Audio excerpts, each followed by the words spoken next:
میرے نبی نے فرمایا جس نے ماں باپ کو دکھ دیا اس پہ اللہ کی لعنت، اس پہ فرشتوں کی لعنت، اس پہ زمین آسمان کی لعنت، نہ ان کی نماز قبول ہے، نہ روزہ قبول ہے، نہ صدقہ قبول ہے۔ میرے نبی جنت میں گئے تو آپ نے تلاوت سنی، آپ نے کہا یہ کون تلاوت کر رہا ہے؟ کہا جی حارثہ بن نعمان۔ آپ بڑے حیران ہوئے، حارثہ بن نعمان تو زندہ بیٹھا ہے۔ میں آپ سپیکر مل جل کے آپ کو 1000-1200 کا مجمع ہے تو آپ کے لیے سپیکر لگا ہوا ہے۔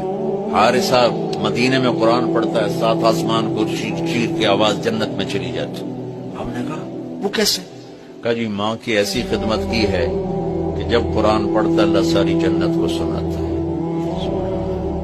اور آپ کو قرآن سے بتاؤں، وَقَضَى رَبُّكَ أَلَّا تَعْبُدُوا إِلَّا إِيَّاهُ، اللہ نے اپنا حق صرف ایک آیت میں بتایا۔ اب سننا، وَبِالْوَالِدَيْنِ إِحْسَانًا إِمَّا يَبْلُغَنَّ عِندَكَ الْكِبَرَ أَحَدُهُمَا أَوْ كِلَاهُمَا فَلَا تَقُل لَّهُمَا أُفٍّ وَلَا تَنْهَرْهُمَا وَقُل لَّهُمَا قَوْلًا كَرِيمًا وَاخْفِضْ لَهُمَا جَنَاحَ الذُّلِّ مِنَ الرَّحْمَةِ وَقُل رَّبِّ ارْحَمْهُمَا كَمَا رَبَّيَانِي صَغِيرًا رَبُّكُمْ أَعْلَمُ بِمَا فِي نُفُوسِكُمْ إِن تَكُونُوا